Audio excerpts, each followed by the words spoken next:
దేవుని నామానికి స్తోత్రం. మీ అందరికీ వందనాలు. రైట్, దేవుని వాక్యం చదువుకుందాం. ద్వితీయోపదేశ కాండం 30వ అధ్యాయం 19వ వచనం. పాత నిబంధనలో 172వ పేజీ అండి. నేడు జీవమును మరణమును ఆశీర్వాదమును శాపమును నేను నీ ఎదుటను ఉంచి భూమి ఆకాశములను మీ మీద సాక్షులుగా పిలుచుచున్నాను. దేవుడు మన మీద సాక్ష్యము పలకటానికి భూమి ఆకాశములను పెడుతున్నాడు.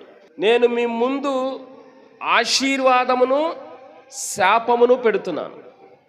నేను మీ ముందు జీవమును మరణమును పెడుతున్నాను. దేవుడు ఆనాడు ఇజ్రాయెల్ ప్రజలకు ఆజ్ఞలు జారీ చేస్తున్నాడు. ఆజ్ఞలు ఇస్తూ వాళ్ళతో ఒక మాట చెప్తున్నాడు. ఏమా మాట అంటే, నేను మీ ముందు జీవమును మరణమును పెడుతున్నాను. నేను మీ ముందు ఆశీర్వాదమును శాపమును పెడుతున్నాను. పెట్టాను అని కాదు, పెట్టిన నేను సాక్ష్యము పలకటానికి ఆకాశమును భూమిని అక్కడ పెట్టాను. స్తోత్రం. అంటే మీకు అర్థం కావాలి, ఆశీర్వాదము ఉన్న చోట ఆకాశము ఉన్నది, భూమి ఉన్నది. శాపము ఉన్న చోట ఆకాశము ఉన్నది, భూమి ఉన్నది. జీవం ఉన్న చోట ఆకాశం ఉన్నది, భూమి ఉన్నది. మరణము ఉన్న చోట ఆకాశం ఉన్నది, భూమి ఉంది. ఎవరి కోసము? మన కోసం. ఏం చేస్తాయి అవి? నువ్వు ఆశీర్వాదమును తీసుకుంటే నీ గురించి సాక్ష్యం చెప్తాయి. స్తోత్రం, హల్లెలూయా. నువ్వు జీవమును కోరుకుంటే నీ మీద సాక్ష్యం చెప్తాయి. లేదు, నేను శాపాన్ని కోరుకుంటానంటే నీ మీద చెప్పండి సాక్ష్యం చెప్తాయి. లేదు, నేను మరణాన్ని కోరుకుంటానంటే నీ మీద. సో సాక్ష్యము చెప్పటానికి దేవుడు రెండింటిని పెడుతున్నాడు, ఆకాశమును భూమిని. దేవుడు జీవమును పెట్టాడు కేవలము మనుషులకు, కేవలము ఇజ్రాయేలీలకు జీవమును మాత్రమే పెట్టాడు. కానీ మరణమును పెట్టే పరిస్థితి మనుషులు తెచ్చారు. దేవుని యొక్క కాన్సెప్టు, దేవుని యొక్క ఇంట్రెస్టు, దేవుని యొక్క కోరిక ఈ మనుషులందరి ముందు జీవము మాత్రమే ఉండాలి, జీవము మాత్రమే ఉండాలి. అందుకు దేవుడు ఏదేను తోటను వేశాడు. అందుకు దేవుడు ఏదేను తోటను వేసి ఆ తోటలో జీవ ఫల వృక్షము పెట్టాడు.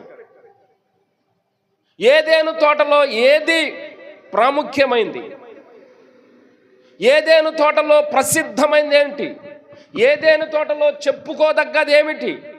జీవఫలం ఇచ్చేది జీవవృక్షము. మనము ఏమి చూస్తామంటే మంచి చెడ్డల తెలివినిచ్చు చెట్టు.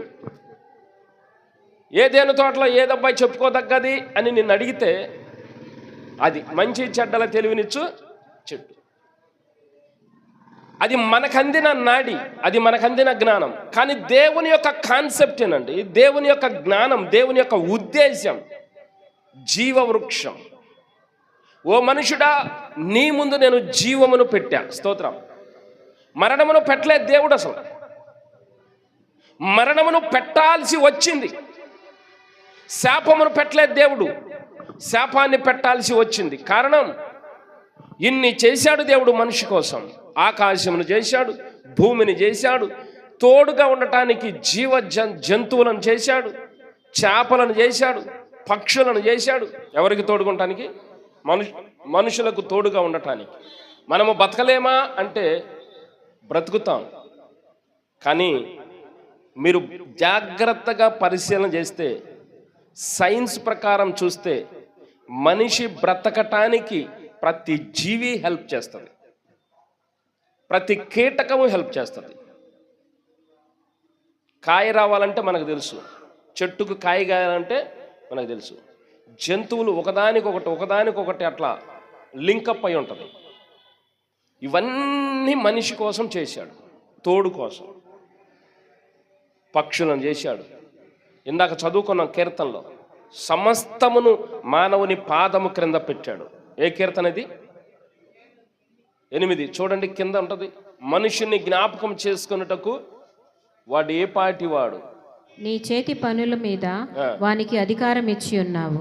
గొర్రెలన్నిటినీ, ఎడ్లన్నిటినీ, అడవి మృగములను, ఆకాశ పక్షులను, సముద్ర మత్స్యములను, సముద్ర మార్గములలో సంచరించు వాటన్నిటినీ వాని పాదముల క్రింద నీవు ఉంచి ఉన్నావు.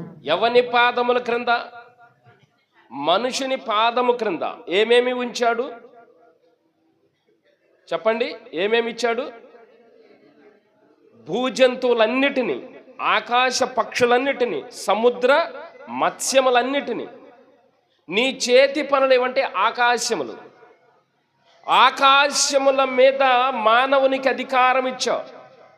అంటే దేవుడు ఏం చేశాడంటే సమస్తమును చేసి వాటన్నిటిని మనిషి చేతికి అప్పగించాడు. స్తోత్రం.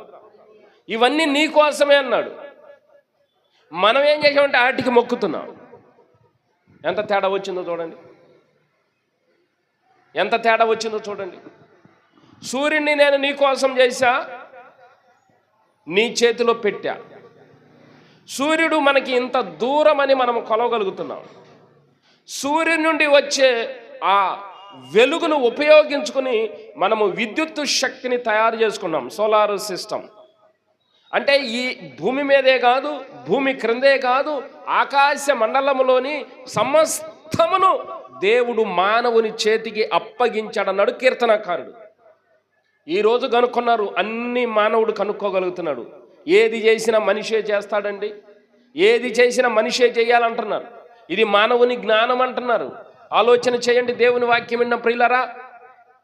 సూర్యుడిని కనుక్కున్నా, చంద్రమండలంలోకి వెళ్ళినా, ఏం చేసినా, అంతరిక్షంలోకి వెళ్ళినా, ఇదంతా మానవుని జ్ఞానం, మానవుని పరిజ్ఞానం. మానవుడు సైన్స్ పరంగా, విజ్ఞాన పరంగా అభివృద్ధి చెందాడని, సైన్స్ అభివృద్ధి అయిందని అంటున్నారే.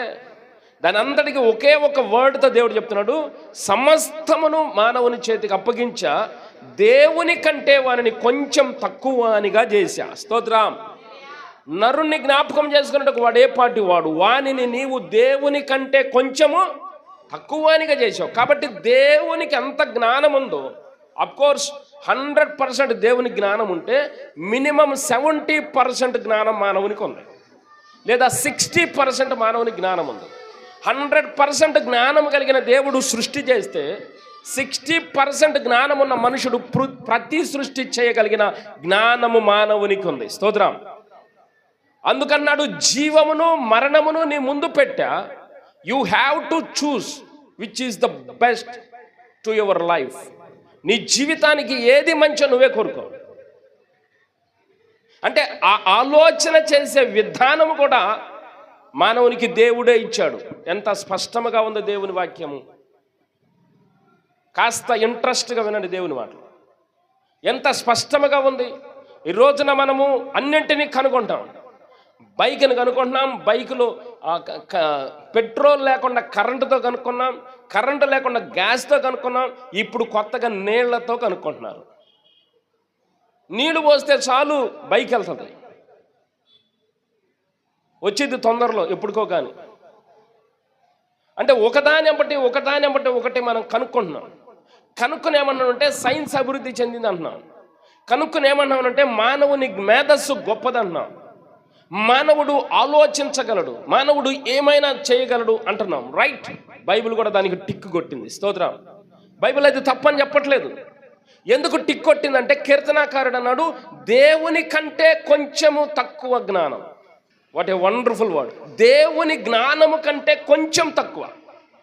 అసలు జ్ఞానం లేదని కాదు. మీలో ఎవరికైనాను జ్ఞానము కొదువుగా ఉన్న ఎడల అట్టివాడు నన్ను అడగవలనంటే మనకు అసలు జ్ఞానం లేదేమో.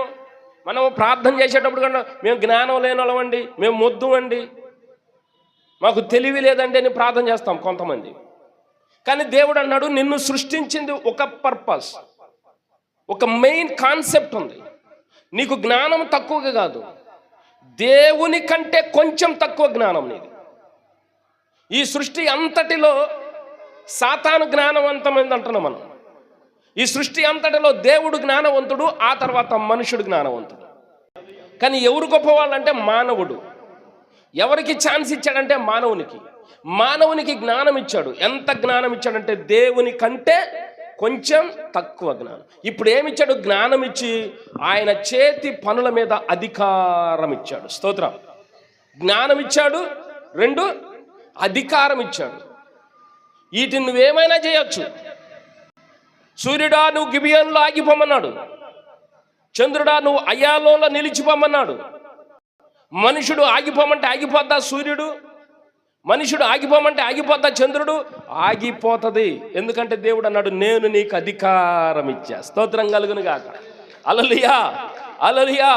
నేను అధికారం ఇచ్చాను కాబట్టి అది నీకు లోబడింది. నేను అధికారం ఇచ్చాను కాబట్టి రోగం పోయింది. నేను అధికారం ఇచ్చాను కాబట్టి స్వస్థత వచ్చింది. నేను అధికారం ఇచ్చాను కాబట్టి నష్టములు కాస్త లాభాలు అవుతాయి. నేను అధికారం ఇచ్చాను కాబట్టి శాపాలు పోయి ఆశీర్వాదాలు వస్తాయి. Nothing impossible to man who ever believe in Jesus Christ. యేసు క్రీస్తు నందు నమ్మిన వారి వల్ల జరగదంటుండదు.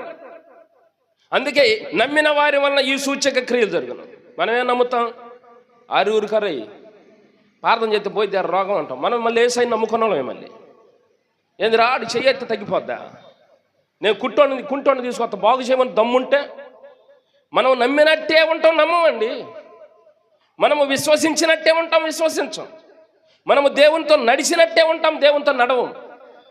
దేవుడు ఎక్కడో ఉంటాడు, మనం ఎక్కడో ఉంటాం. కానీ మనం అంటాం, నేను దేవుని బిడ్డలను, దేవుని అంటి పెట్టుకున్నాను, దేవునితో నడుస్తున్నాను. కాబట్టి మన నమ్మకము నామమాత్ర నమ్మకం. నమ్మిన వాళ్ళే వలన ఈ సూచక క్రియలు జరుగును. ఏమి నమ్ముతున్నానంటే యేసు నామములో నాకు అధికారం ఉన్నది. ఆమేన్. అధికారం ఎప్పుడు ఇచ్చాడంటే ఎప్పుడో చెప్పాడు కీర్తనకారుడు అన్నాడు, వీటన్నిటి మీద మానవునికి అధికారం ఇచ్చాడు. ఇంకేం చేశాడు? వాటిని పాదముల క్రింద పెట్టాడు. పాదముల క్రింద పెట్టిన దాన్ని తీసుకొచ్చి నెత్తిమే పెట్టుకుని అవి విసర్జించిన తింటూ తాగుతూ ఇదే పుణ్యం అంటున్నాం మనం. ఈ రోజున చాలా జాగ్రత్తగానండి. దేవుడు ఈరోజు మనతో మాట్లాడుతున్నాడు. జీవమును మరణమును నీ ముందు పెట్టా, ఆశీర్వాదమును శాపమును నీ ముందు పెట్టా. నువ్వేమి కోరుకుంటావో నువ్వు కోరుకున్న దానికి సాక్ష్యముగా ఆకాశమును భూమిని పెట్టా. First point. కాబట్టి మెలకువ కలిగి మీరేం కోరుకోవాలో అది నిశ్చయించుకోండి. 2వ పాయింట్, మనిషిని చేసిన దేవుడు దేవుని కంటే తక్కువ జ్ఞానం ఇచ్చాడు. ఆమేన్. దేవుని కంటే కొంచెం తక్కువ జ్ఞానము ఇచ్చాడు. 2, ఆయన చేతి పనుల మీద మానవునికి అధికారం ఇచ్చాడు. 3, సమస్తమును ఆయన పాదముల క్రింద పెట్టాడు. అందుకు మొదటి అధ్యాయంలో, ఆదికాండం మొదటి అధ్యాయంలో అన్నాడు, మీరు ఫలించి అభివృద్ధి పొంది విస్తరించి భూమిని నిండించి దాన్ని భూమిని లోపరుచుకోవడం అంటే భూమి మీద ఉన్న సమస్తం అండి నువ్వు లోపరుచుకోవాలి.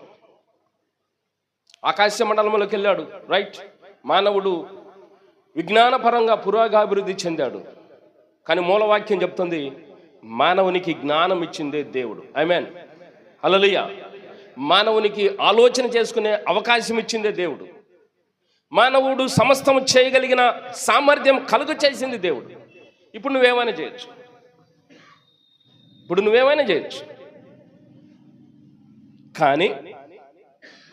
కానీ ఇక్కడే ఉంది అసలు ట్విస్ట్. నీకు అధికారం ఇచ్చా, నీ జ్ఞానం ఇచ్చా, నీ పాదముల క్రింద పెట్టా. జాగ్రత్త, దుర్వినియోగం చేయొద్దు. అధికారం ఉంది, డిపార్ట్మెంట్ ఉంది, కానీ అధికారం ఉంది, దాన్ని దుర్వినియోగం చేయొద్దు. నీకు అవకాశం ఉంది, దాన్ని దుర్వినియోగం చేయొద్దు. ఎలాగో చెప్తా. ఉద్యోగం రానంత వరకు ప్రభు నమ్మకంగా ఉంటానయ్యా, నాకు ఉద్యోగం ఇయ్యా, నమ్మకంగా ఉంటానయ్యా, నాకు ఉద్యోగం ఇయ్యా, నేను లంచం తీసుకున్నయ్యా, పేదల పక్షాన పని చేస్తానయ్యా, అది చేస్తానయ్యా, ఇది చేస్తానయ్యా అని మనం దేవుని దగ్గర ప్రమాణం చేస్తాం. ఉద్యోగం రానంత వరకు. ఉద్యోగం వచ్చినాక అలవాట్లో పొరపాటులాగా వాళ్ళను చూసి వీళ్ళను చూసి మనం కాస్త చేతులు ఏమవుతాయి చెప్పండి? ఖచ్చితంగా తడుస్తాయి. ఖచ్చితంగా ఒకడికి న్యాయం చేస్తాం, ఒకడికి అన్యాయం చేస్తాం. ఇప్పుడు పేదోడు ధనవంతుడు ఇద్దరు నీ దగ్గరకు వచ్చారు ఒకే కేసు విషయంలో. ఖచ్చితంగా నువ్వు ఎవరి వైపు మగ్గుతా?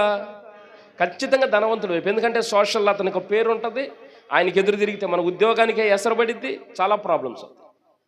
అధికారం ఒక్కొక్కసారి ఏమని చెప్పండి? దుర్వినియోగం అయిపోతుంది.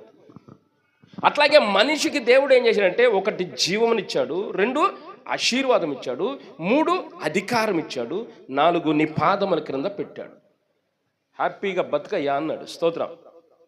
కానీ ఒకే ఒక కండిషన్, ఒకటే కండిషన్, నేనేది చేయమంటానో అది నువ్వు చెయ్యి, నేనేది చెయ్యొద్దంటానో అది నువ్వు చెయ్యి, అదొక్కటి చెయ్యి చాలు. ఇప్పుడు దేవుడు అంటున్నాడు, జీవము నీ ముందు పెడుతున్నా, ఆశీర్వాదము నీ ముందు పెడుతున్నా, అధికారం నీకు ఇచ్చా, సమస్తము నీ పాదముల క్రింద ఉంచా. ఇప్పుడు you are king of this world. ఈ ప్రపంచానికి, ఈ విశ్వానికి నువ్వు రాజు. నేను పరలోకంలో రాజునైతే నువ్వు భూమి మీద రాజు. నేను పరలోకంలో రాజునైతే నువ్వు భూమి మీద రాజు. ఆశీర్వాదం ఇచ్చా, జీవమునిచ్చా, అధికారాన్ని ఇచ్చా, నీ పాదముల క్రింద పెట్టా. ఇన్ని చేశా, నా కోసం ఒక్కటి నువ్వు చెయ్యి. నేనేదైతే చెయ్యమంటానో అది నువ్వు చెయ్యి, ఏదైతే చెయ్యొద్దంటానో దానిని నీవు. దేవుడు ఏదేను తోట వేశాడు, ఏదేను తోటలో జీవ ఫలాలు ఇచ్చు చెట్టును పెట్టాడు. పెట్టి ఆదామును పిలిచి ఏదేను తోటంతా తిప్పాడు. ఆదామును ఒక చోట తయారు చేశాడండి. ఆదామును ఒక చోట తయారు చేశాడు. ఆయన తయారు చేసిన ప్లేస్కు తూర్పు వైపుగా దేవుడు ఒక తోటను వేశాడు. రెండు క్రియలు జరుగుతున్నాయి. ఇక్కడ ఆదామును చేశాడు అనుకుందాం. ఈ ప్లేస్కి తూర్పు వైపున కొంత దూరంలో ఒక తోటను దేవుడు వేశాడు. తోట అంటే మీకు అర్థం కావాలి, 4 నదులు తడుపుతాయి. 4 పిల్ల కాలువలు కాదు, 4 నదులు. నదులు అంటే ప్రపంచంలో ఇప్పుడు పెద్ద నదులు ఉన్నాయి, యూఫ్రటీస్, టైగ్రీస్, అలాంటి పెద్ద నదులు 4 నదులు తడుపుతాయి. అంటే ఎంత పెద్ద తోటో చూడండి, ఎంత పెద్ద తోటో చూడండి. అంత పెద్ద తోట వేసి ఇప్పుడు ఆదాముని ఆ తోట దగ్గరికి తీసుకొచ్చాడు. ఆదామును ఆ తోట దగ్గరికి తీసుకొచ్చి తోట అంతా తిప్పాడు ఆదాముని. ఒకరోజు జరిగిన క్రియ కాదు అది, ఒకరోజు జరిగిన పని కాదు. తోటంతా తిప్పాడు ఆదాముని. తోటంతా తిప్పి ఒక్కొక్క చెట్టు, ఆ చెట్టుకు కాసే కాయలు, ఆ కాయల యొక్క విలువ ఆదాముకు చెబుతూ వచ్చాడు. ఒక్కొక్క చెట్టు దగ్గరకు తీసుకెళ్ళి ఆ చెట్టుకు కాసే కాయలు, ఆ కాయల యొక్క విలువ దేవుడు చెప్పాడు.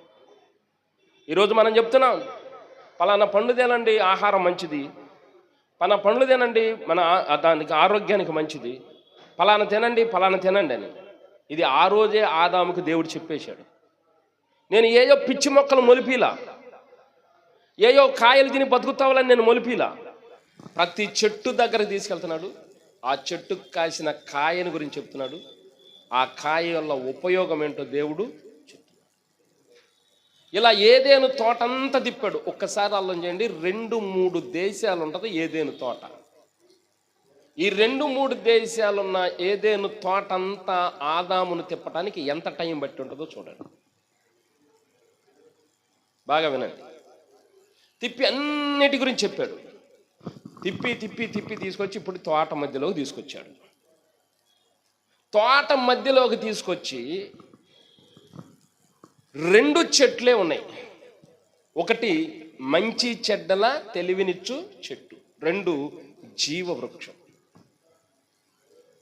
ఆదాముకు చెప్పాడు, ఈ చెట్టు మంచి చెడ్డల తెలివినిచ్చు చెట్టు జోలికి నువ్వు వెళ్ళొద్దు. ఆ మాట చెప్పి ఆపేశాడు.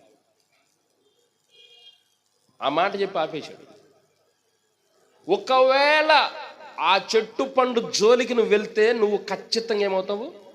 ఇక్కడొచ్చింది మరణం. నేనేమన్నానంటే, ఆదామును తయారు చేశాడు, ఏదేను తోట వేశాడు. ఈ తోట అంతా తిప్పటానికి కొంత టైం పట్టింది. ఇప్పుడు లేదు మరణం. ఏదేను తోట వేసినప్పుడు మరణం లేదు, అది నేను మీకు చెప్తుంది. సూర్య చంద్ర నక్షత్రములు కలుగు చేసినప్పుడు లేదు మరణం. ఏదేను తోట వేసినప్పుడు లేదు మరణం. ఏదేను తోటలో ఉన్న చెట్లన్నిటిని తిప్పుతున్నప్పుడు లేదు మరణం. మంచి చెడ్డల తెలివినిచ్చు చెట్టు జోలికి వచ్చినప్పుడే, అక్కడికి వచ్చినప్పుడే.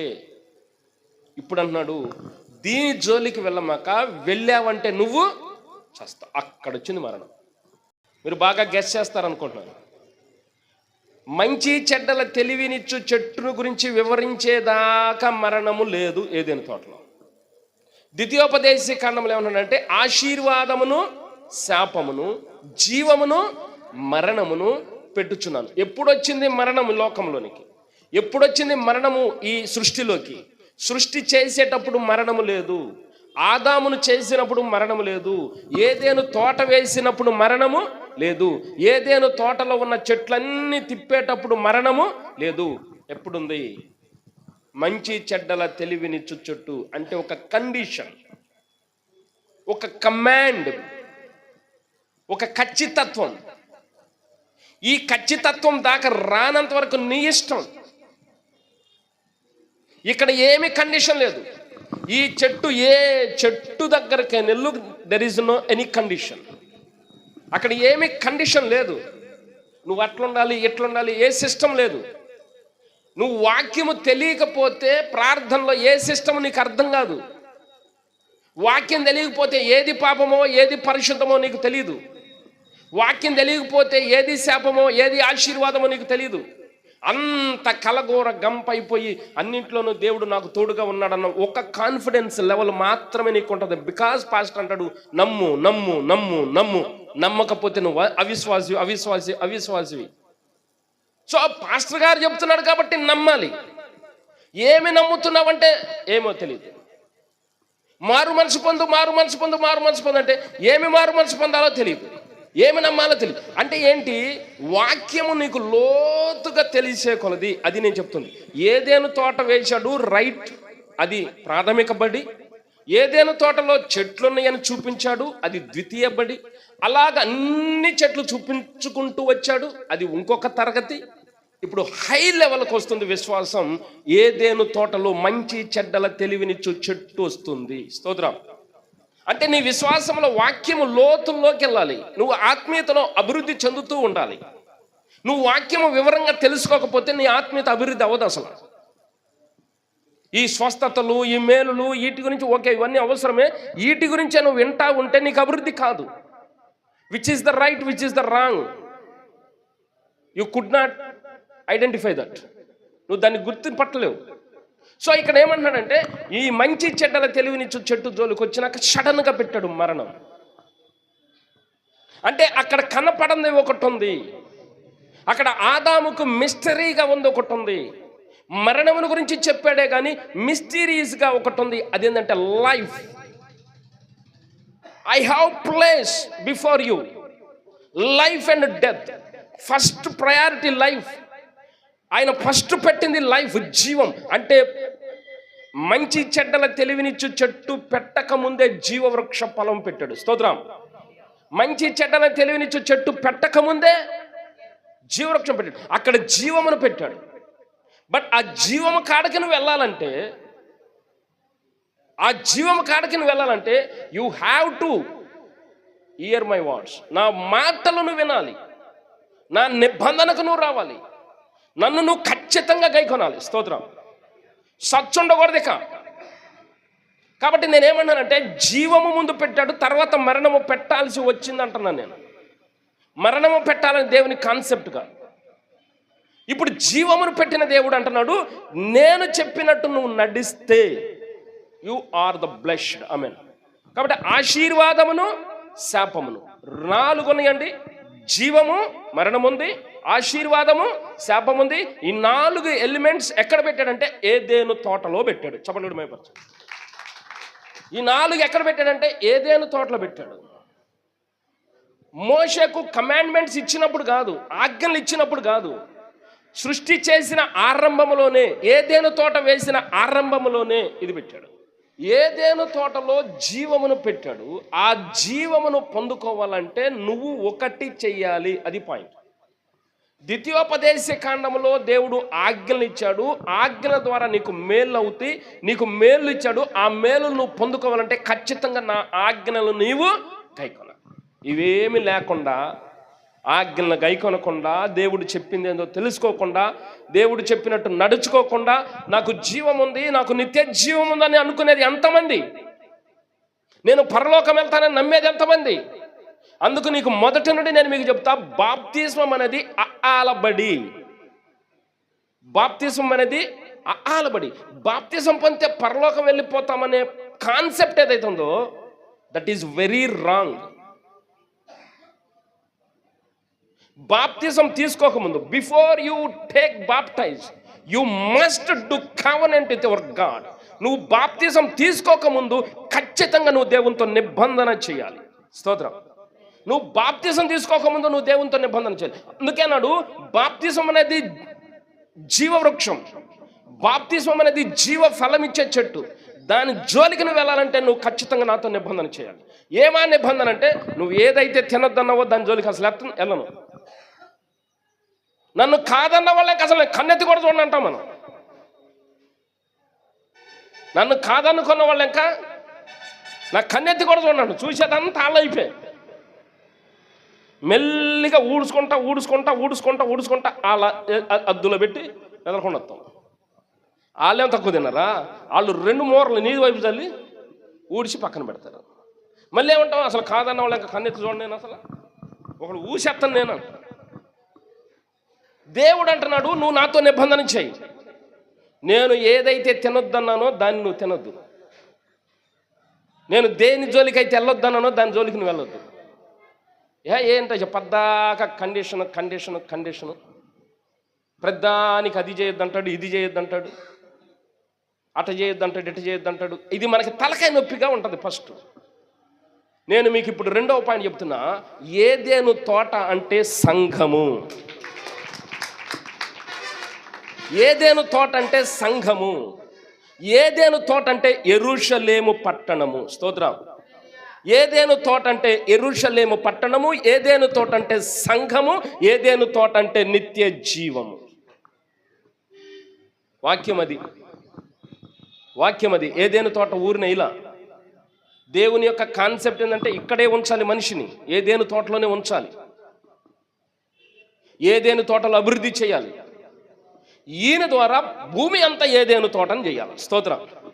హల్లెలూయా. ఏదేను తోటలో మనిషిని అభివృద్ధి చేయాలి, ఏదేను తోటలో మనిషిని పెంచాలి. ఈ మనిషి ద్వారా భూమి అందంతటా ఏదేను తోట చేయాలి. గల్లీకి ఒక చర్చి అవుతుందండి, ఇంటికి ఒక పక్క చర్చి అవుతుందండి అంటే దేవుడు అప్పుడే కోరుకున్నాడు మొత్తం చర్చిలు అయిపోవాలి. స్తోత్రం కలుగును గాక. హల్లెలూయా. సముద్రము జలముతో నిండి ఉన్నట్టు లోకము యెహోవాను గూర్చిన జ్ఞానముతో, అది దేవుని కాన్సెప్ట్. ఇప్పుడు ఈ వాక్యం చెప్పేటప్పుడు జ్ఞానం ఎక్కడన్నా బోధపడుతుందా? నవ్వుతున్నారా? కథలు చెబుతున్నారా? వాళ్ళని విమర్శ చేస్తున్నారా? ఇదే ఇందాం దేవుని మాట. ఏదేను తోట అంటే యెరూషలేము పట్టణం, ఏదేను తోట అంటే సంఘం, ఏదేను తోట అంటే నిత్య జీవం. ఎందుకు మంచి చెడ్డలు తెలివి చెట్టు పెట్టాడంటే ఆల్రెడీ పరలోకంలో ఒక విఘాతం ఏర్పడింది. ఆల్రెడీ దేవదూతలు దేవుని మీద తిరగబడ్డారు.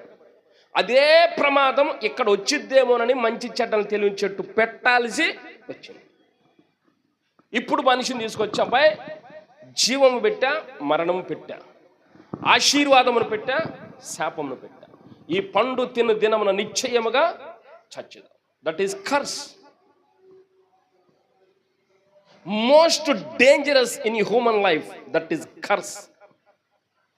శాపం. మనము శాపమును సంపాదించుకోవటానికి పరుగులు తీస్తాం. శపితమైన వారలారా నా వైపు తిరిగి ఆశీర్వదింపబడండి, రక్షణ పొందడానికి ప్రభు పిలిస్తే మనము శాపాలు పొందటానికి అడుగులు వేస్తాం.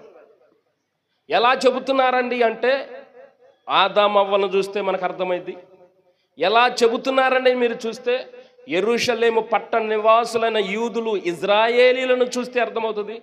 ఎలా చెప్తారని చూస్తే ఈ రోజున చాలామంది క్రైస్తవులు మళ్ళీ లోకములో కలిసిపోయిన పరిస్థితులు ఉన్నాయి.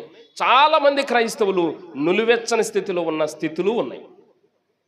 పాట పాడకుండా ఉండలేమండి, వాక్యం చదవకుండా ఉండలేమండి, ప్రార్థన చేయకుండా ఉండలేమండి. ఎక్కడ? చర్చిలో. ఇంటికాడ వాక్యం చదవండి, ఇంటికాడ ప్రార్థన చేయమండి, ఇంటికాడ మేమేమి చేయమండి, చర్చిలో చేస్తాం. ఎందుకు చర్చిలు అంటే మాకు అక్కడ కావాలా, అక్కడ చెప్పుకోవాలా. పాట పాడి బయటకు వచ్చి బాగా పాడానా, మెసేజ్ చెప్పి బాగా చెప్పానా, అంటే మనకు కాస్త బూస్ట్ కావాలి, మనల్ని కొంతమంది పొగడాలి. వింటున్నారా దేవుని మాటలు? స్తోత్రం కలుగును. ఏదేను తోట అంటే ఏం చెప్పండి? యెరూషలేము పట్టణం. ఏదేను తోట అంటే మరొక అర్థము సంఘం. ఏదేను తోట అంటే మరొక అర్థము నిత్య జీవం. నిత్య జీవానికి పునాది అక్కడ పడింది ఏదేను తోటలో. ఏదేను తోటను కాస్త జీవంతో నింపాలనుకున్నాడు దేవుడు. అందుకే జీవఫలం ఇచ్చు చెట్టును పెట్టాడు. కానీ మాస్టర్, దాని దగ్గరికి వెళ్ళాలంటే నువ్వు ఒక పని నువ్వు చేయాలి. నేను చెయ్యొద్దన్న పని నువ్వు, కానీ దాన్నే చేస్తాం మనం. దేవుడు ఏదైతే వద్దంటాడో దాన్నే చేస్తాం. దేవుడు ఏదైతే చెయ్యమన్నాడో దాన్ని చెయ్యం. కారణం ఏంటంటే అక్కడ మనల్ని పాడు చేసేవాడు ఒకడున్నాడు. వాడు అపవాది.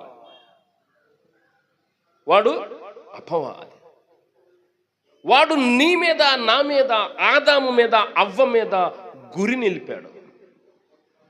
ఒక మాట చెప్పాలంటే వాడి దెబ్బకు మనం సరిపోం.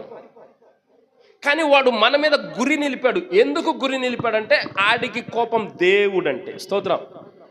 ఆదామంటే అపవాదికి ప్రేమ కాదు, అవ్వంటే అపవాదికి ప్రేమ కాదు, కానీ ప్రేమ ఉన్నట్టు వచ్చాడు. కొన్ని సహవాసాలు అలాగుంటాయి ప్రియులరా, కొన్ని స్నేహాలు అలాగుంటాయి. వాళ్ళ ఆంతర్యంలో వేరే ఉద్దేశం ఉంటుంది, కానీ నీ మీద ప్రేమ ఉన్నట్టుగా వస్తారు. ఎంత ప్రేమ అంటే కారిపోతా ప్రేమ, అంతగా ఉంటుంది కపట ప్రేమ. ఏంటయ్యా అంటే మీరు కాస్త లోతుగా ఆలోచన చేస్తే అది నీ మీద కలిగిన ప్రేమ కాదు, ఒకరిని టార్గెట్ చేసి నీ మీద ప్రేమ పుట్టించారు. సమ్ టైమ్స్ నీ ఇంట్లో విభేదాలు పెట్టాలంటే నీ యజమానుని మీద కోపం పెట్టుకుని నీతో ప్రేమగా నడిచి అతని గురించి బ్యాడ్ చెప్పటం. సమ్ టైమ్స్ నీ ఇంట్లో గొడవ పెట్టాలంటే నీ యజమానుని మీద ఏదో ఒకటి నీకు చెప్పి నీ మీద ప్రేమను ఒలకబోసినట్టు చెప్పి మీ ఇద్దరి మీద చిచ్చు రాజ పెట్టడం. మెయిన్ కాన్సెప్ట్, మీ ఇద్దరు కొట్టుకోవాలి, మీ ఇద్దరు అరుచుకోవాలి, మీ ఇద్దరు తిట్టుకోవాలి. కానీ అది కనపడదు వాళ్ళ ఫేస్లో, కానీ అది కనపడదు వాళ్ళ మాటల్లో. ఎంత నిగ్రహ శక్తో అసలు ఒక్క ఫీలింగ్ కూడా కనపెట్టలేము. నెగిటివ్ ఫీలింగ్ ఒకటి కనపడదు. ఏమి కనపడదంటే నిజంగా చెల్లా నువ్వంటే అంత ప్రేమ నాకు, నిజంగా నువ్వంటే ఎంత ప్రేమే, నువ్వు అన్యాయం అయిపోతున్నావే, అందుకే నేను నీకు మాట చెప్తున్నానే, చెప్పకూడదు అనుకున్నానే చెబుతున్నానే, పలానా జస్ట్ అగ్గిపొల్ల గీసి వదిలేసి ఉంటుంది. వదిలేసింది ఏం చేసిందంటే చూస్తానే ఉంటుంది. నువ్వు కీసులు ఆడుకుంటుంటే లోపల చప్పట్లు కొట్టుకుంటుంది. ఆ ఆనందానికి అవధులు ఉండవు. పిచ్చి మొహం నువ్వేం చేసావంటే ఇట్ట చేస్తాడా, అట్ట చేస్తాడా, అది చేస్తాడా అని చెప్పి ఉర్రూతలోకి భద్రకాళిలాగా తయారయ్యి వారం రోజులు యుద్ధం. ప్లేట్లు అన్నం పెట్టుకుంటావు, విసిరేస్తుంటావు, వండుకుంటుంటావు, నీళ్లు పోతుంటావు, నానా రభస రభస రభస రభస. ఒక సీరియల్ లాగా కొనసాగి అలుపు వచ్చి అప్పుడు. కానీ అగ్ని ఆరదు. ఆదామంటే అపవాదికి ప్రేమ కాదు, వినండి.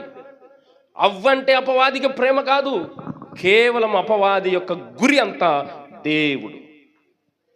దేవుడు చేసిన సమస్తమును పాడు చేయాలి. దేవుడు చేసిన సమస్తమును పాడు చేయాలి. అదే దాని కాన్సెప్ట్.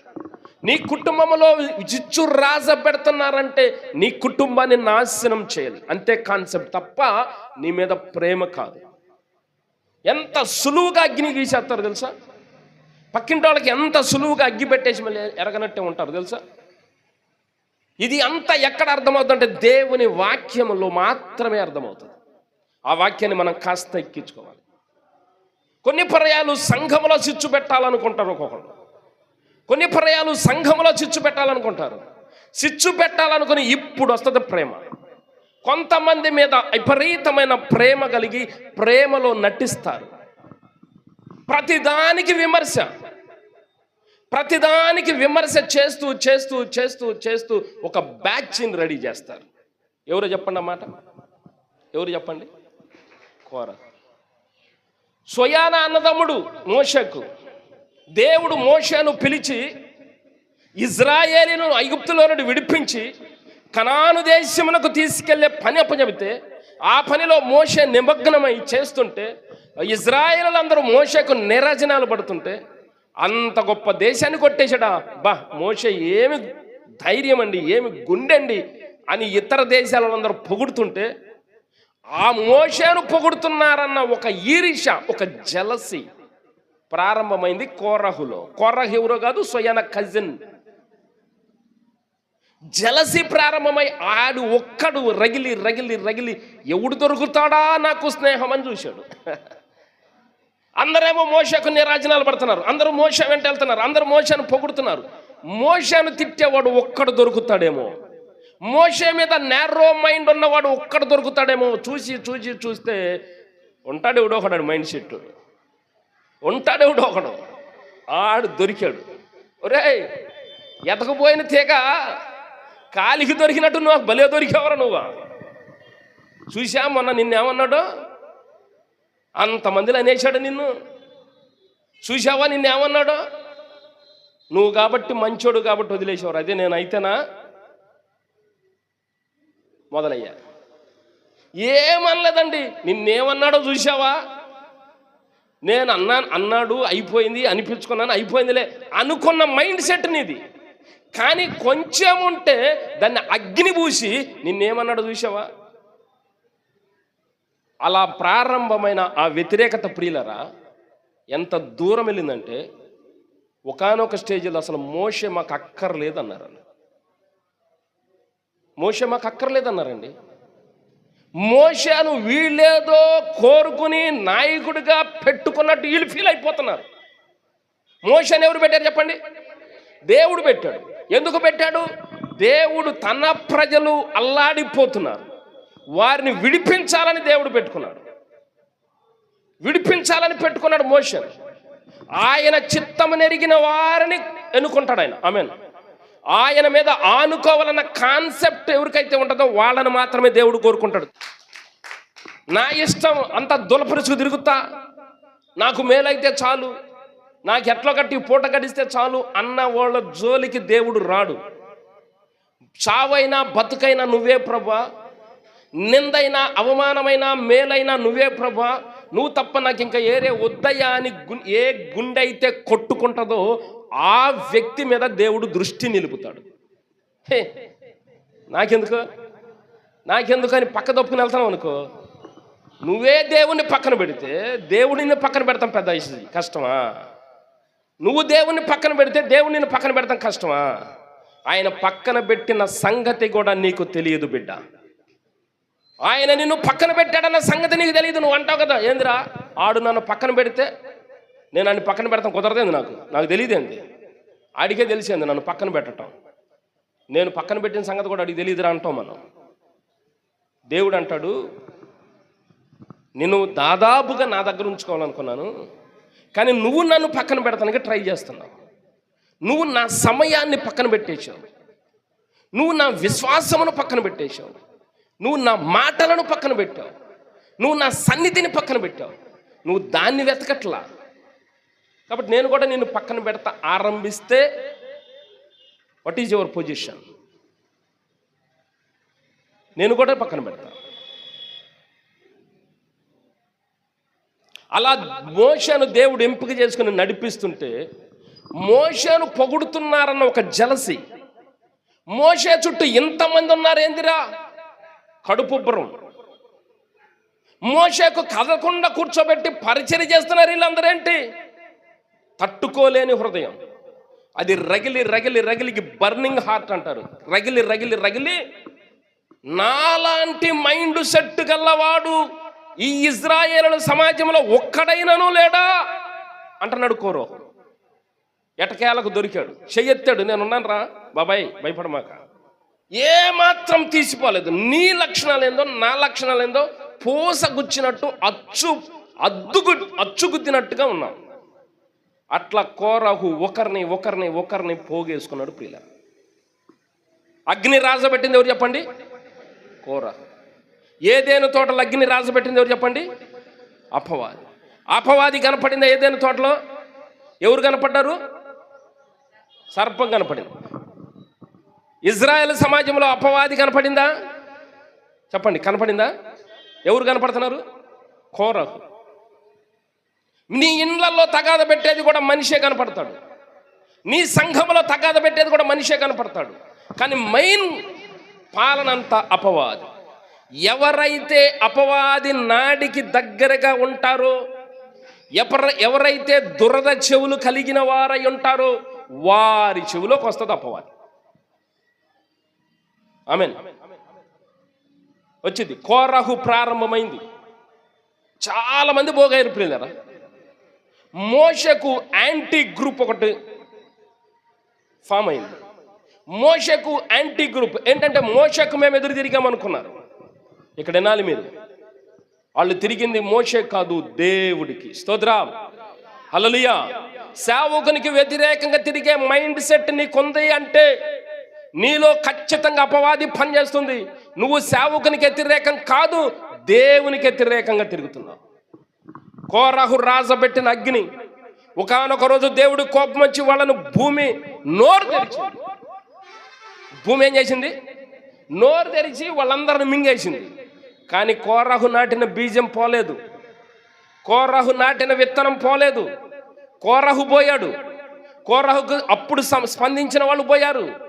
నువ్వు అనుకుంటున్నావు ఏం కాదులే అనుకున్నావు. కాదు కాదు. ఎవడైనను దేవుని ఆలయమును పాడు చేసిన ఎడల వానిని దేవుడు ఖచ్చితంగా పాడు చేస్తాడు. ఆయన పాడు చేయటం ఆరంభిస్తే వాని ఇల్లు పెంట కుప్ప అయిపోతుంది.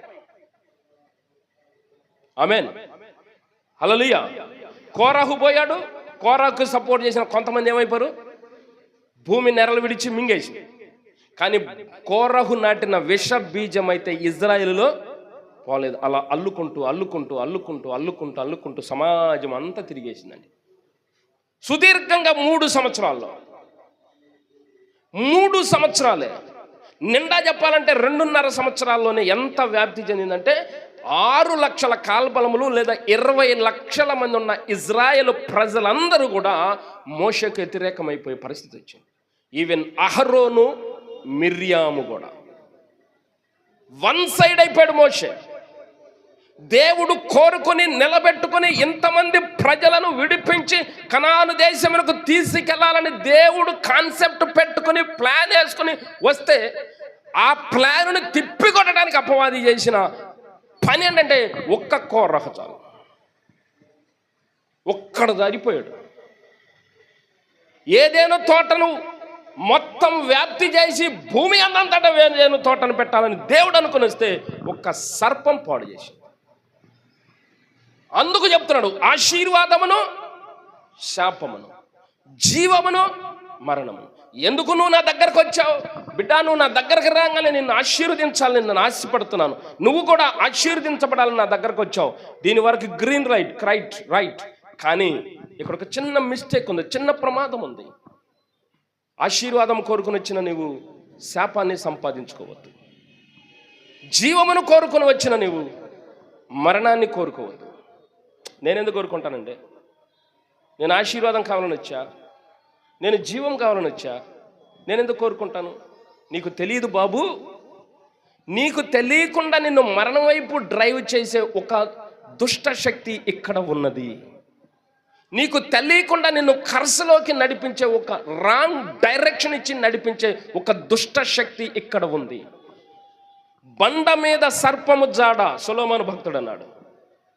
నా బుద్ధికి మించినవి 3 ఉన్నవి, నేను గ్రహింపలేనివి 4 ఉన్నవి. బండ మీద సర్పము జాడ. బండ అనగా క్రీస్తు, క్రీస్తు మీద అంటే సంఘము. ఈ బండ మీద నా సంఘమును కట్టుదనన్నాడు. ఆ సంఘములో సర్పము జాడ. సర్పము ఎవరంటే ఆదాము అవ్వల దగ్గర పనిచేసిన సర్పం. ఆ సర్పం ఏం చేస్తుందంటే కోరహు లాంటోడు కావాలి. ఆ సర్పం ఏం చేస్తుందంటే అవ్వలాంటి వ్యక్తిత్వం కావాలి. కొంచెం నేరో మైండ్ ఉంటే చాలు, నాకు సరిపోతుంది. కొంచెం నేరో మైండ్ ఉంటే చాలు. అక్కడ జరిగే ప్రతిదానికి నేరో మైండ్. ఆ కుటుంబాన్ని పాడు చేసే చిన్న మైండ్ సెట్ ఎవరికైనా ఉంటే చాలు, నేను దూరిపోతాను అంతే. వాళ్ళకి రవ్వంత ఉంటే చాలు, నేను ఫుల్ఫిల్ చేస్తుందని అని పని చేస్తుంది సర్పం, అని పని చేస్తుంది అపవాది. నువ్వు నేను మిత్రమా ఆశీర్వాదాన్ని తప్ప శాపాన్ని కోరుకోను. నువ్వు నేను మిత్రమా జీవాన్ని తప్ప మరణాన్ని కోరుకోను. నువ్వు ఆశీర్వదించకపోయినా నువ్వు నాకు కావాలి ప్రభు అన్న మంచి హృదయమే మన. ఎవరు ఈరోజు ప్రభుని ఆరాధిస్తున్నారో, యావత్ ప్రపంచం అంతా ప్రభు దగ్గరకు వస్తున్నారో, అందరి మనసుల్లో ఉన్న ఒకే ఒక ఆలోచన, అయ్యా ఈ లోకం నాకు వద్దు ప్రభా, నా బ్రతుకు కాలం అంతా నీ పాదాల దగ్గర బతుకుతాను, చావైనను బతుకైనను నువ్వు ఉంటే చాలయ్యా నీ పాదాల దగ్గర బతుకుతాననే ఒక మంచి ఎయ్యంతో, ఒక మంచి లక్ష్యంతో మనం ప్రభు దగ్గరకు వస్తాం. కాబట్టి మనం దేవుని మందిరంలో ఉంటున్నాం. ఆమేన్. కానీ దేవుడు అన్నాడు, be alert, there is one devil, there is one Satan. వ్యతిరేక స్వభావాన్ని పుట్టించే ఒక స్పిరిట్ అక్కడ ఉంటుంది. అందుకు జీవవృక్షము పక్కనే మరణమును పెట్టాడు దేవుడు. Be careful. మనం ఎంత జాగ్రత్త ఉండాలో. నీ ఫోన్లో సిగ్నల్ అందకపోతే నువ్వు ఎంత కాసేపు టెన్షన్ పడతావో, అంతకంటే చాలా ప్రమాదకరమైంది దేవుని నుండి వచ్చే సిగ్నల్. స్తోత్రం. ఆ దేవుని నుండి వచ్చే సిగ్నలే నీకు జీవాన్ని ఇస్తుంది. ఆ దేవుని నుండి వచ్చే సిగ్నలే నీకు ఆశీర్వాదాలు కురిపిస్తుంది. హల్లెలూయా. ఇప్పుడు నువ్వు ఆశీర్వాదం కోరుకున్నాను అంటే ఆశీర్వాదం రాదండి. నేను జీవాన్ని కోరుకున్నాను అంటే జీవం రాదండి. సిగ్నల్ ఉంటుంది. ఆమేన్. హల్లెలూయా. నీ ఆత్మీయ జీవితం అంతకంటే very very important and at a same time very sensitive. దేవుని నుండి వచ్చే సిగ్నల్ నీకు కట్ అయిందంటే నువ్వు లోయలో పడిపోయినట్టే. ఆ దేవుని నుండి వచ్చే సిగ్నల్ నీ దాకా రాకుండా ఎప్పుడు ప్రయత్నం చేసి ఆ సిగ్నల్ కట్ చేసేట్టుగా ప్రయత్నం చేసే అపవాది నీ వెన్నంటి ఉంటాడు. మీ విరోధి అయిన అపవాది ఎవరిని మృంగుదునా అని గర్జించు సింహము వలె తిరుగులాడుతున్నారు. అంటే చెప్పనా, నా చుట్టూ తిరుగుతున్నాడు, నీ చుట్టూ తిరుగుతున్నాడు. నీకు నాకు దేవుని సిగ్నల్ రాకుండా ఆ సిగ్నల్ కట్ చేయటానికి అది వాడే పదము ఫస్ట్ నిన్ను సంఘంలో నుంచి బయటికి నెట్టేయాలి. నిన్ను సంఘంలో నుంచి బయటికి నెట్టేయాలంటే అది వాడే 2 వెపన్స్, పవర్ఫుల్ వెపన్స్. ఒకటి నీ కోరికలు. లోక సంబంధముగా నీకు ఏ కోరిక అయితే బలంగా ఉంటుందో, నీ కోరిక ఏదైతే బలంగా ఉంటుందో దాని వైపు నిన్ను అడుగులు వేపించేది ఫస్ట్ పాయింట్. సెకండ్ పాయింట్ ఏంటంటే సంఘములో సేవకునికి నీకు వ్యతిరేకతను పెడుతుంది. ఆ 2 పద్ధతులు మాత్రమే నీ మీద వెపన్ వేసింది. 2 వెపన్స్. ఈ రెండిట్లో లోక సంబంధమైన కోరికల వైపు దొరికే వాళ్ళు దొరికిపోతున్నారు. ఈ రెండిట్లో సేవకునికి వ్యతిరేకమయ్యే విధానము దొరికే వాళ్ళు దొరికిపోతున్నారు. ఎవడు దొరికితే వాడిని తీసుకుని బుట్టలో వేసుకుంటుంది సాతాను. వన్స్ నువ్వు దేవుని మందిరము దాటావంటే మళ్ళీ నేను మందిరంలోనికి రానివ్వదే కదా. తప్పిపోయిన కుమారుడు తండ్రి యొద్ద నుండి వెళ్ళిపోవటానికి అపవాది వాడిన వెపన్ ఎంత పవర్ఫుల్లో చూడండి. వాడిలో ఒక కోరిక ఉంది, నన్ను ఎప్పుడు ఇంట్లోనే ఉంచుతున్నాడు, నన్ను అసలు బయటికి తిప్పట్లేదు, ఇంట్లోనే ఉంచుతున్నాడు, బయటికి తిప్పట్లేదు, నన్ను ఇంట్లోనే కట్టిపడేశాడు. లోకం చాలా అందంగా ఉంది, లోకంలో చాలా హాయిగా ఉంది. ఇక్కడుండి చూస్తే లోకం బ్యూటిఫుల్గా కనపడింది. ఆమేన్. కానీ అక్కడికి వెళ్తే తెలిసింది దాని ముళ్ళు ఎంత ప్రమాదకరమో. నేను ఈ మధ్య చూసా, ఒక్కొక్క చెట్టు ఉంటుందంట అడవిలో, ఆఫ్రికా అడవుల్లో ఉంటుందంట. చెట్టు మామూలుగానే ఉంటుందంట. ఒకవేళ ఏ జంతువైనా ఏ మనిషి అయినా చెట్టు దగ్గరికి వెళ్తే ఆ కొమ్మలన్నిటి వచ్చి పట్టేసుకుంటాయంట, కొమ్మలన్నిటి వాటేసుకుంటాయంట. వన్స్ వాటేసుకున్నాయంటే ఆ విషం వచ్చిందంట చెట్లలో నుండి. కానీ ఆ స్మాష్ పీస్ అయిపోతుందంట, మనిషి కానీ జంతువు. లోకం కూడా అట్లాగే ఉంటుంది. నీకు చూస్తే రమ్యముగా కనుల విందుగా అబ్బబ్బబ్బా ఎంత మిస్ అయిపోతున్నాను నేను, ఎంత మిస్ అయిపోతున్నానని కొంగదీసేట్టు ఉంటుంది. అపవాది అట్లా చూపించింది. అపవాది కూడా ఆ తప్పిపోయిన కుమారుని అలాగ పెట్టుకుని అలా చూపించి లోకము చూపించి, ఇప్పుడు లోకం నువ్వు అనుభవించకపోతే అయిపోతావు, నీకు లైఫ్ ఒక్కటే ఉంది, నీ జీవితం ఒకటే ఉంది, ఎంతకాలం బతుకుతావో తెలీదు, వేకప్ వేకప్ వేకప్ అంట. అలా ప్రేరేపించి అపవాది ప్రేరణకు లోబడిన కుమారుడు లేచి తండ్రితో అన్నాడు, నాకు ఇక్కడ వద్దు, నాకు ఇక్కడ ఉండబుద్ధి కట్టలేదు, అసలు నీ ఆస్తి మొత్తం నాకు ఎంత ఇస్తావు అంత ఇచ్చే నేను వెళ్ళిపోతా, ఒక్కసారిగా తండ్రి దగ్గరకు వచ్చి, ఇక నేను ఉండను, వెళ్ళిపోతాను. దేవుడు అన్నాడు, కొడుకా, లోకం సంగతి నీకు తెలియదురా. లోకం అట్లాగే పిలిచిద్ది, వాటేసుకుంటుంది, ముద్దు పెట్టుకున్నట్టు ఉంటుందిరా. అది విషమురా బాబు. మళ్ళీ వెనక్కి తిరిగి చూసే ఛాన్స్ ఉండదు. నా మాట నువ్వు హాయిగా ఉన్నావు, సురక్షితంగా బ్రతుకు, సురక్షితంగా ఉండానంటే వినలా. ఎందుకు వినలేదంటే అపవాది అట్లా పెట్టేసింది, ఫుల్ఫిల్ చేసేసింది. ఈరోజు దేవుడు నీకేం చెప్తున్నాడంటే, ఆశీర్వాదము శాపము పెట్టానంటే ఆశీర్వాదము ఉన్న దాని దగ్గరే శాపం ఉంటుంది. నిన్ను ఆశీర్వాదము పొందుకోకుండా ప్రేరేపించే అపవాది ఒకటి ఉంటుంది. ఆ అపవాది మాట వినకుండా ఉండే జాగ్రత్తలు నువ్వు తీసుకోవాలి. స్తోత్రం. అవి నిన్ను రోజు చేసి చేసి చేసి రోజు మాట్లాడి నీ మీద ఏదో ప్రేమ కారిపోయినట్టు చూపించి చూపించి చూపించి చివరికి నీ మైండ్లో ఫిక్స్ అవుతావు ఒకదానికి. ఎస్, వదిలేద్దాం. ఇక ఈ భక్తి వదిలేద్దాం, ఈ ప్రార్థన వదిలేద్దాం. నువ్వెవరితో సహవాసం చేయాలి తెలుసా? ఆత్మతో రగిలే వాళ్ళతో సహవాసం చేయాలి. నీ సహవాసాన్ని బట్టి చెప్పొచ్చు నువ్వు ఆత్మీయుడివో కాదో. నువ్వు ఎవరితో సహవాసం చేస్తున్నావు? ప్రతిదాన్ని ప్రశ్నించేవాడు, ప్రతి సేవకుని విమర్శించేవాడు, ప్రతిదాన్ని దుయ్యబట్టేవాడితో నువ్వు సహవాసం చేస్తే నీ ఆత్మీయ జీవితం భ్రష్టత్వం పట్టింది. విమర్శలకు తావుండకూడదు. ఆత్మీయత అంటే సర్దుకుపోయేది, ఆత్మీయత అంటే విధేయత కలిగింది, ఆత్మీయత అంటే పరిశుద్ధత వైపు అడుగులు వేసేది, ఆత్మీయత అంటే దేవుని కావాలని తృష్ణ కలిగేది. అలాంటి ఆత్మీయ స్నేహితులు నీకున్నారో లేదో ఈరోజు ఆలోచన చేయి. అలాంటి స్నేహితులు లేకపోతే నువ్వు చేసే స్నేహాలు అపవాది సంబంధమైనవి. అపవాది సంబంధమైన స్నేహము నిన్ను ఖచ్చితంగా ఒకసారి నరకంలోకి తీసుకెళ్ళిపోతుంది. ఇట్ ఈస్ ట్రూత్, ఇది కన్ఫర్మ్. వాక్యమైన ప్రియజనులారా, వినలేదు తప్పిపోయిన కుమారుడు. తండ్రి చక్కగా చెప్తున్నాడు, రోజు చెప్తున్నాడు. ప్రతి వారం ఎందుకు వాక్యం చెప్తారంటే, బిడ్డా జాగ్రత్తమ్మా, నిలబడ్డట్టే కనపడుతున్నావు తల్లి, నిలబడినట్టే ఉంటున్నావు కుమారుడా, కానీ అపవాదికి ఎక్కువ ఛాన్స్ నీ దగ్గర ఉందమ్మా. నా నుండి పడిపోయే స్థితి ఎక్కువ పర్సంటేజ్ నీ దగ్గర ఉందమ్మా. నేను ఎప్పటికప్పుడు బలపరుచుకుంటున్నాను. స్తోత్రం. ఎప్పటికప్పుడు నేను వాక్యంతో బలపరుస్తున్నాను, ఎప్పటికప్పుడు నేను ధైర్యపరుస్తున్నాను. నేను ధైర్యపరుస్తున్నాను కాబట్టి, నేను బలపరుస్తున్నాను కాబట్టి నువ్వు నిలబడగలుగుతున్నావు. ఆ విషయం నువ్వు తెలుసుకోకుండా నువ్వేమంటున్నావంటే, నేను పరిశుద్ధుడను, ఆడు తప్పుటోడు, ఆడు మంచోడు కాదు. ఒక ఆయన, ఈ సేవకుల సంగతి నాకు చెబుతాం ఏంది, సేవకులు ఎంత దుర్మార్గులో, నన్నంటానికి ఆ మాట వాడాడు, నన్నంటానికి ఆ మాట వాడాడు. రైట్, నన్నందువల్ల నాకు నష్టమే లేదు. కానీ ఒక సేవకుని నువ్వు విమర్శ చేస్తున్నావంటే, ముఖ్యంగా నువ్వు వెళ్ళే సంఘంలో సేవకుని విమర్శ చేస్తున్నావు అంటే, ఖచ్చితంగా నువ్వు లోకంలో పడిపోయే ప్లేస్ కన్ఫర్మ్ అయినట్టు. మోషే మీద తిరగబడ్డాడు కోరు, కన్న తండ్రి మీద తిరగబడ్డాడు తప్పిపోయిన కుమారుడు.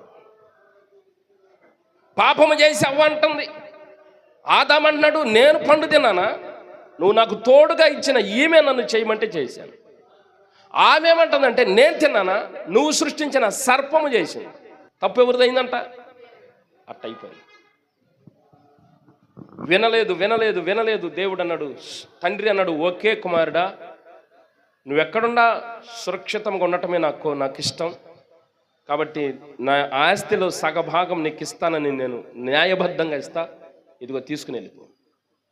ఆస్తి తీసుకుని చెంగున వేసుకుని లోకంలోకి వెళ్ళాడు. ఎంతమంది లోకంలోకి వెళ్ళి వెనక్కి తిరిగి వస్తున్నారో తెలుసా? ఎంతమంది లోకంలోకి వెళ్ళి వెనక్కి తిరిగి రాకుండా భ్రష్టులు అయిపోయిన ఉన్నారో తెలుసా? ఆత్మీయత అంటే విలువైంది ప్రియులారా, ఆత్మీయ జీవితం అంటే విలువైంది. ఎక్కడ దాకా విలువైందంటే, ఆ నిత్య జీవం అనే ప్లేస్ చేరిన దాకా, ఆ కనాన్ అనే ప్లేస్ చేరిన దాకా. స్తోత్రం. దానిని మనం కాపాడుకోవాలి. ఇజ్రాయేలీలు కాపాడుకోలేకపోయారు ప్రియులారా, ఇజ్రాయేలీలు కాపాడుకోలేకపోయారు.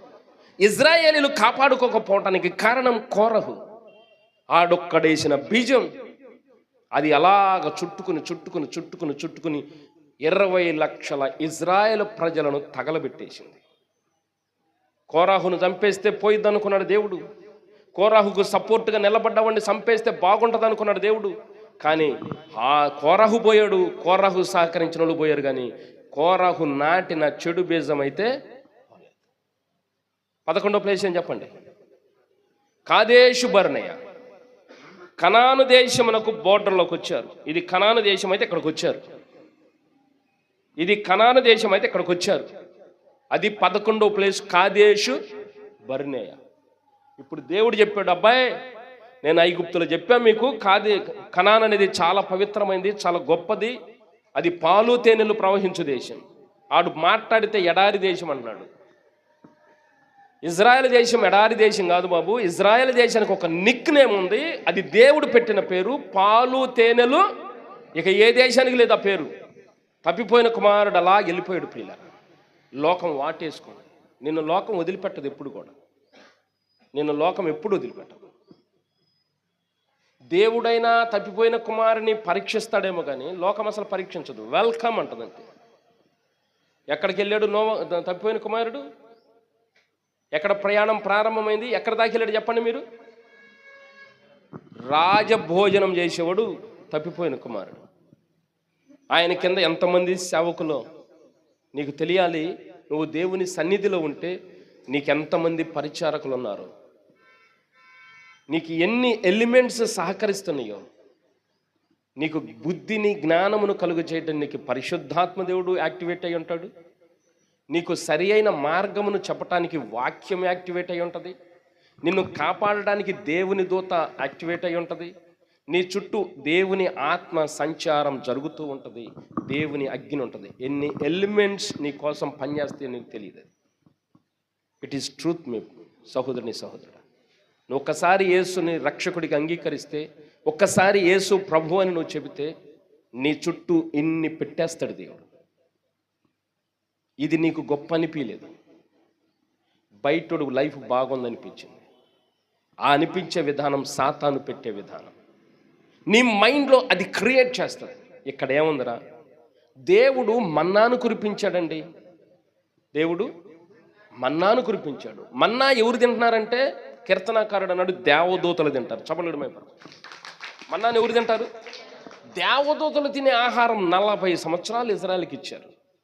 ఇజ్రాయెల్ అంటున్నారు, సవీసారం లేని ఫుడ్ మాకెందుకయ్యా అన్నారు. ఆ మాట ఇజ్రాయేల్ అంటున్నారంటే ఇజ్రాయేల్ కాదు, ఇజ్రాయేల్లో ఆల్రెడీ చెడు బీజము నాటింది. ఎవరి ద్వారా నాటిందంటే కోరహు ద్వారా నాటింది. ఆ నాటింది డైలీ అభివృద్ధి అవుతుంది, దినదినము ప్రవర్ధమానం అవుతుంది. మోషే మీద వ్యతిరేకం కోరహుకి. ఎందుకు వ్యతిరేకం అంటే, మోషే అంటే జలసి. ఆయన్ని పొగుడుతున్నారే, నన్ను పొగడతలేదు. పొగడత ఇంపార్టెంట్. ఇప్పుడు ఆ ఒక్క కాన్సెప్ట్తో కోరహు కొంత బ్యాచ్ని తయారు చేశాడు. ఆ బ్యాచ్ చచ్చిపోయినా ఆయన నాటిన చెడు బీజం పోలేదు. ప్రతి దానికి విమర్శ. దేవదూతలు తినే ఆహారం దేవుడు పెడితే సవీసారం లేని ఫుడ్ అని. తప్పిపోయిన కుమారుడు కూడా అదే అన్నాడు. రాజభోజనం పెడితే ఇది నాకెందుకు అన్నాడు. వెళ్ళిపోయి జలసాగా అన్ని అన్ని అన్ని తిరిగి డబ్బులన్నీ అయిపోయినాక చివరికి ఎక్కడికి వెళ్ళాడు? పందులు తినే పొట్టు కకృతి పడ్డాడు. ఆలోచన చేస్తున్నావా? ఆయన అంటే దేవుని కుమారుడు, ఆల్రెడీ రికార్డెడ్ అయిన పేరు, కాబట్టి తిరిగి రావడానికి అవకాశం ఉంది. నీ పేరు అసలు రికార్డులో ఉందో లేదో తెలియదు నీకు. ఆల్రెడీ దేవుడు అసలు నిన్ను తన బిడ్డగా అంగీకరించాడో లేదో నీకు తెలియదు. నీకు కన్ఫర్మేషన్ లేదు. వెళ్ళినోడివి తిరిగి వస్తామని గ్యారెంటీ ఉండదు. ఆదామవ్వలు పడిపోతే అక్కడి నుండి మళ్ళీ వాళ్ళ సంతానం తీసుకురావటానికి దేవుడు అబ్రాహాము దాకా పట్టింది. అబ్రాహాము దాకా పట్టిందండి. అబ్రాహాము దగ్గర సెపరేట్ జనరేషన్ క్రియేట్ చేసుకోవాల్సి వచ్చింది. ఆదాము తిరిగి రాలేదు. నేను వెళ్ళిపోతే మళ్ళీ తిరిగి వస్తాను అనుకున్నామేమో, రాదు. ఈ చర్చి కాకపోతే ఇంకొక చర్చి అనుకున్నామేమో, కుదరదు. ఏదేను తోట ఒక్కటే ఉంది భూలోకంలో. నీ పేరున ఒక సంఘమే ఉంది. హల్లెలూయా. నిన్ను ఆత్మీయంగా గ్రోత్ చేయడానికి, నిన్ను ఆత్మీయంగా పటిష్టం చేయడానికి, నిన్ను ఆత్మీయంగా బలపరచడానికి, నిన్ను నిత్య జీవమునకు చేర్చడానికి ఏకైక ఒకే ఒక సంఘం నీకు ఇచ్చాడు. ఆ సంఘం వద్దకు నువ్వు బయటికి వెళ్ళావంటే ఖచ్చితంగా నువ్వు లోకంలో పడిపోతావు. ఇప్పుడు నువ్వేం కోరుకుంటావో ఆలోచించాయి. ఆశీర్వాదమును శాపమును, మరణమును జీవమును నీ మట్టుకు నీకు ఇప్పుడు స్ట్రైక్ అవ్వాలి. ఎస్, నేను జీవమును కోరుకునే వెళుతున్నాను. లేదా నువ్వు ఏమి దిశలో వెళ్తున్నావు ఆలోచించాయి. నీలో కొంత అవేర్నెస్ రావాలి, నీలో కొంత రిపెంటెన్స్ రావాలి, నీలో కొంత మార్పు రావాలి. ఏదేను తోటను పాడు చేసుకున్నారు, యెరూషలేమును పాడు చేసుకున్నారు, సంఘమును పాడు చేసుకునే వాళ్ళు ఉన్నారు. ఏదేను తోట మళ్ళీ ఎప్పుడో వచ్చింది, అదే పరదైస్, అదే పరలోకం, అదే నిత్య జీవం. నాట్ పరదైస్, అదే నిత్య జీవం, అదే పరమ యెరూషలేం. ఏదేను తోటైనా, యెరూషలేమైనా, సంఘమైనా నిత్య జీవం. స్తోత్రం. ఏదేను తోటను పాడు చేసుకున్నారు, యెరూషలేమును పాడు చేసుకున్నారు, సంఘమును పాడు చేసుకునే వాళ్ళు ఉన్నారు. కానీ దేవుని కాన్సెప్ట్ ఖచ్చితంగా ఏదేను తోటను యెరూషలేముగా మార్చి, యెరూషలేమును సంఘముగా మార్చి, సంఘమును నూతనమైన యెరూషలేముగా మార్చాలి. చపలుడు మైపరచండి. నువ్వు ఎన్నిసార్లు కాలదన్నుకున్నా, నువ్వు ఎన్నిసార్లు పాడు చేసుకున్నా, నువ్వు ఎన్నిసార్లు నేలను పారబ్రోచినా, నేను మళ్ళీ నీకు నూతనంగా ఇస్తానే ఉంటా. నూతన జీవం ఇస్తా, నూతన ఆశీర్వాదం ఇస్తా, నూతనముగా నీ దగ్గరకు వస్తా. ఇదిగో నేను ఒక నూతన క్రియ చేయుచున్నాను. ఆమేన్. సమస్తమును క్రొత్తవాయి. అంటే దేవుడు మనలను ఎంత ప్రేమించాడో చూడండి. దేవుని యొక్క కాన్సెప్ట్ ఎంత గొప్పదో చూడండి. ఆ ప్రేమను అర్థం చేసుకోండి. దేవునికి వ్యతిరేకంగా ఆలోచించే విధానం నీలో ఉంటుంది, మానేయండి. ఆశీర్వాదమని అడగండి. నిన్ను, నీ కుటుంబాన్ని ఆశీర్వదించమని అడగండి. నీ సంఘమును దీవించమని అడగండి. ఆశీర్వాదము పొందుకునే స్థితిలో మనం ఉండాలి. అతి కృపా దేవుడు మనకిచ్చును గాక. దేవుడు తన పరిశుద్ధ వాక్యమును దీవించును గాక. ఆమేన్.